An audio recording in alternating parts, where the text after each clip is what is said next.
दर्शन शास्त्र के प्रथम वर्ष के विद्यार्थी आपको दो प्रश्न पत्र, दो पेपर्स फ़िलॉसफ़ी में पढ़ना होते हैं।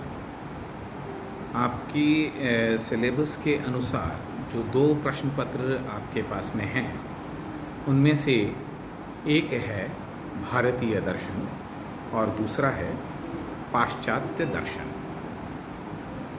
मेरे कुछ प्रारंभिक वीडियो लेक्चर कॉलेज के यूट्यूब पर हैं, अन्य जगह भी हैं, आप उनको देख सकते हैं।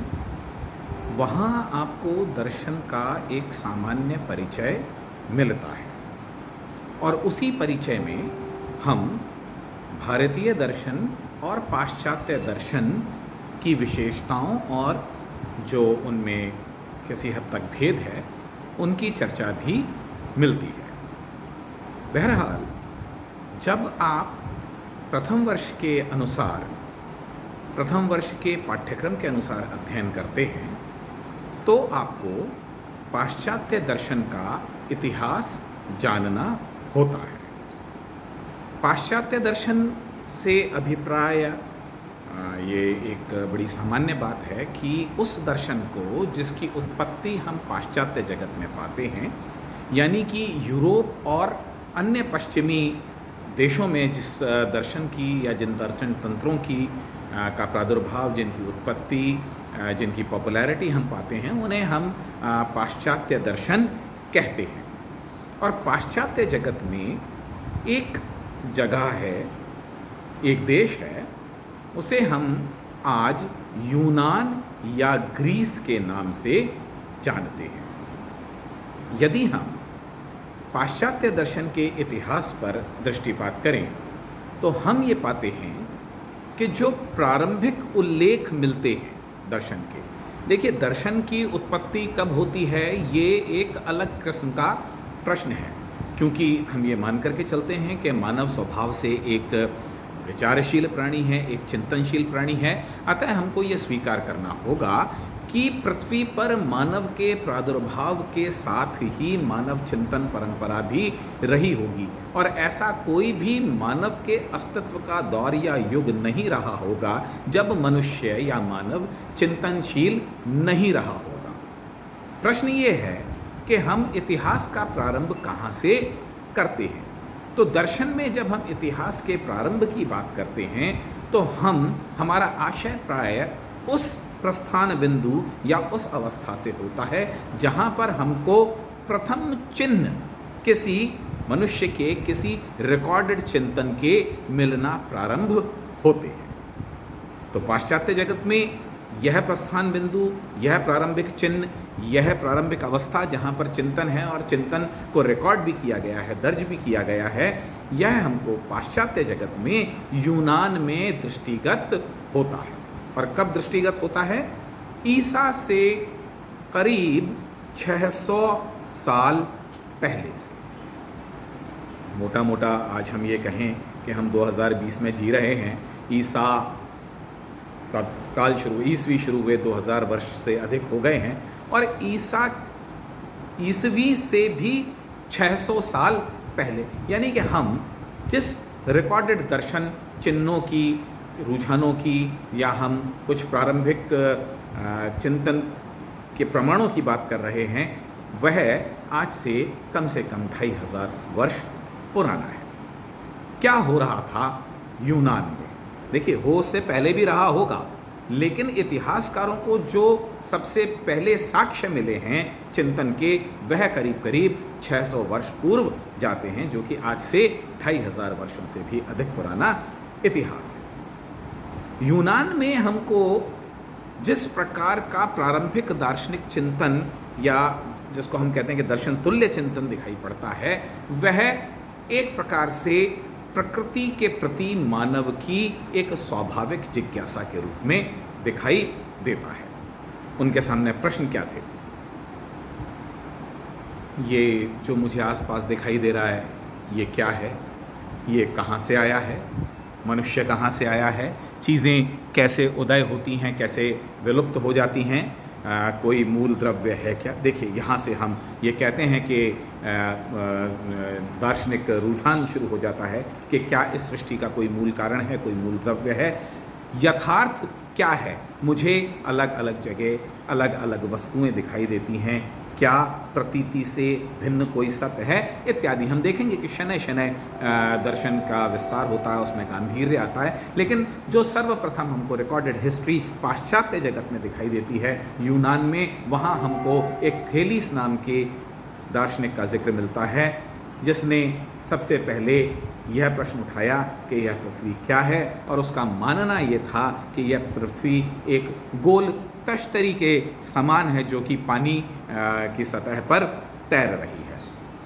आज के दौर में ये बात आपको कोई बहुत गंभीर बात नहीं लगेगी, कोई वैज्ञानिक प्रमाणों से पुष्ट बात नहीं लगेगी, और किसी हद तक हम ये कह सकते हैं कि हास्यास्पद भी लग सकती है। लेकिन ये हास्यास्पद या इतनी स्वाभाविक आज लग रही है जब हमारे ज्ञान विज्ञान ने इतनी तरक्की कर ली है। तो महत्व थेलीज या थेलीज जैसे अन्य विचारकों का ये नहीं है कि उन्होंने किस प्रकार से प्रश्न उठाए। महत्व यह है कि वहाँ हमको पहली बार किसी दार्शनिक प्रश्न के उत्पन्न होने के साक्ष्य नज़र आते हैं, या कम से कम ये प्रश्न तो उठाया गया कि ये सब कुछ क्या है, कहाँ से आया है, क्या हो रहा है, मूल सत्य क्या है। तो थेलीज से ये परंपरा शुरू होती है ईसा से 600 साल पहले, और इस परंपरा में हम ये देखते हैं अनेक दार्शनिक आते हैं। एक आगे चल कर के परंपरा में हमको एनेक्सागोरस नाम के दार्शनिक का जिक्र मिलता है। एनेक्सागोरस वह दार्शनिक है जिसने बुद्धि की श्रेष्ठता और बुद्धि की सत्ता के बारे में के विषय में सर्वप्रथम कोई चिंतन किया हो। हमको धीरे धीरे हम ये देखते हैं कि सत्य का विश्लेषण करते हुए, सत्य के प्रति जिज्ञासा रखते हुए, कुछ एटॉमिस्ट यानी कि अणुवादी दार्शनिकों का भी हमको जिक्र पाश्चात्य दर्शन के इतिहास में नज़र आता है। हमको ज्ञान के प्रति बड़ा ही संशयवादी दृष्टिकोण रखने वाले दार्शनिक भी मिल जाते हैं, विचारक भी मिल जाते हैं, जिसमें एक सबसे प्रमुख नाम है प्रोटागोरस का, जिसने कहा कि man is the measure of all things, मनुष्य ही समस्त वस्तुओं का मापदंड है। यहाँ पर वस्तु से के अंदर सम्मिलित हैं उसके विचार भी, निर्णय भी, उसके मूल्यांकन भी, और प्रोटागोरस हमको यह कहते हुए प्रतीत होता है कि जो कुछ भी निर्धारण करता है, जो कुछ भी जिसको कहना चाहिए कि सत्य का निर्धारण होता है, उसका मापदंड मनुष्य और केवल मनुष्य है। और आगे हम जाकर के देखेंगे कि इस सब्जेक्टिविटी की, इस व्यक्तिनिष्ठता की आलोचना भी दर्शन की परंपरा में हमको दिखाई देने लगती है। इसी स्केप्टिक की, संशयवाद की परंपरा में हमको थ्रेसिमेकस का नाम भी दिखाई देता है, जिससे हम जिसकी लाठी उसका भैंस या माइट इज़ राइट का सिद्धांत एसोसिएट करते हैं। हमको गॉर्जियस नाम का भी एक व्यक्ति दिखाई देता है जो ये कहता है कि कुछ भी जाना नहीं जा सकता और जाना जा सकता है तो उसको व्यक्त नहीं किया जा सकता, इत्यादि। तो हमको न केवल ज्ञान के प्रति जिज्ञासु लोगों का इतिहास दृष्टिगत होता है, बल्कि पैरेलल साथ में ऐसे लोगों का भी, ऐसे दार्शनिकों का भी चिंतन दिखाई पड़ता है जो कि ज्ञान के प्रति बहुत ही संशयवादी दृष्टिकोण रखते हैं। उसके पश्चात एक पाइथागोरस का नाम आपको दिखाई पड़ता है। पाइथागोरस को आज के हमारे गणित के विद्यार्थी ज़्यादा भले तरीके से जानते हैं। पाइथागोरस उस ज़माने में भी देखिए गणित के प्रति लोगों की जिज्ञासा थी, गणनाएं होती थी, और पाइथागोरस ने स्वयं ने यह कहा है कि मुझसे भी बहुत समय पूर्व एक यूक्लिड नाम का व्यक्ति था, और उस यूक्लिड नाम के व्यक्ति के सिद्धांतों से पाइथागोरस प्रभावित था, और पाइथागोरस की एक थियरम है ना, जिसको हम पाइथागोरियन थ्योरम के नाम से हमारे गणित के विद्यार्थी जानते हैं, और बड़ी पॉपुलर और जिसको कहना चाहिए कि प्रामाणिक थ्योरम है, जिसमें कहा गया कि AC square is equal to the AB square plus BC square. किसी भी ट्राइंगल की हम बात करते हैं तो ये गणना करने की दृष्टि से जो एक बहुत ही मान्य और बहुत ही प्रसिद्ध थ्योरम है, वो हम ये कह रहे हैं कि ईसा से भी अनेक वर्षों पूर्व इस प्रकार का दार्शनिक चिंतन दिखाई देता है। इसके साथ ही एक जो क्लासिक कंट्रोवर्सी, एक डिबेट जो आज भी दर्शन में बीइंग और बिकमिंग की डिबेट है, सत्य की और संवृत्ति की डिबेट बनी हुई है, जिसमें ये कहा गया कि सत्य के स्वरूप को लेकर के चर्चा है, और जहाँ एक और हम ये कहते हैं कि पार्मेनिडेस जैसा दार्शनिक है जिसको हम ये कहते हैं कि आगे चल करके वो संपूर्ण विज्ञानवाद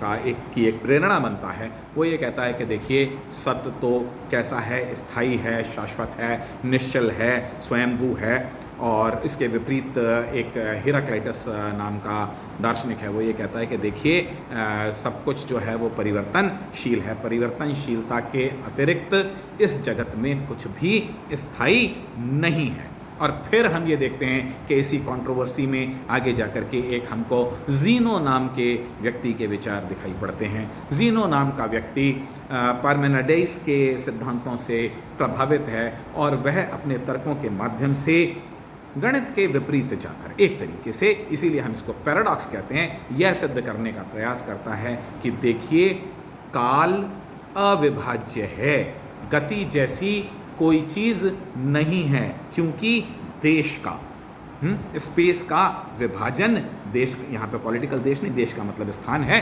स्थान का विभाजन नहीं किया जा सकता। और यदि आप स्थान को अलग अलग हिस्सों में बांट नहीं सकते तो गति जैसी, मूवमेंट जैसी कोई चीज़ हो नहीं सकती। तो वह यह सिद्ध करने का प्रयास करता है कि नानत्व एक भ्रम है, गति एक भ्रम है, और समय का विभाजन भी आपने अपनी सुविधा के हिसाब से कर रखा है, वह एक भ्रम है। और हम फिर ये देखते हैं कि इतने सारे सिद्धांतों के मध्य यह एक पूरी परंपरा वहाँ पर स्थापित हो चुकी थी, और हम ये देखते हैं कि इस स्थापित परंपरा में एक और तो वो लोग थे जो आपस में सहमत नहीं होते हुए भी सत्य की बात करते थे, ज्ञान की बात करते थे, और ज्ञान के महत्व को हाईलाइट करते थे, ज्ञान के महत्व को अंडरलाइन करते थे। और दूसरी तरफ कुछ ऐसे लोग थे जिनका पुरोधा हम प्रोटोगोरस को कहते हैं, जो ना तो ज्ञान की शाश्वतता को, ना ज्ञान की प्रामाणिकता को स्वीकार करते थे, और एक प्रकार से वह संशयवाद के पोषक थे। और वह ये कहते थे कि देखिए वस्तुतः आप जिस ज्ञान की अभिलाषा कर रहे हैं, जिस ज्ञान की कल्पना कर रहे हैं, जिस शाश्वत ज्ञान की आप कल्पना कर रहे हैं, जिस सिद्ध ज्ञान की आप बात कर रहे हैं, ऐसे ज्ञान जैसी कोई चीज़ होती ही नहीं है। इन सब बातों का के कई सारे परिणाम थे, लेकिन प्रोटागोरस जैसे व्यक्तियों के विचारों का एक दुष्प्रभाव हम ये कहते हैं कि नैतिक जगत पर पड़ा। जब यह स्वीकार कर लिया गया या इस चीज़ को सिद्ध करने की कोशिश की गई कि देखिए सत्य जैसी कोई चीज़ होती नहीं है, यह व्यक्ति और व्यक्ति पर निर्भर करता है कि कौन किसको सत्य मानता है। और फिर जैसा कहा गया कि माइट इज़ राइट वाली बात करने वाले थ्रेसिमेकस के अनुसार कि जिसके पास में शक्ति है, जिसके पास में ताकत है, जिसके पास में बल है, वो अपनी बात को सिद्ध करवा लेगा।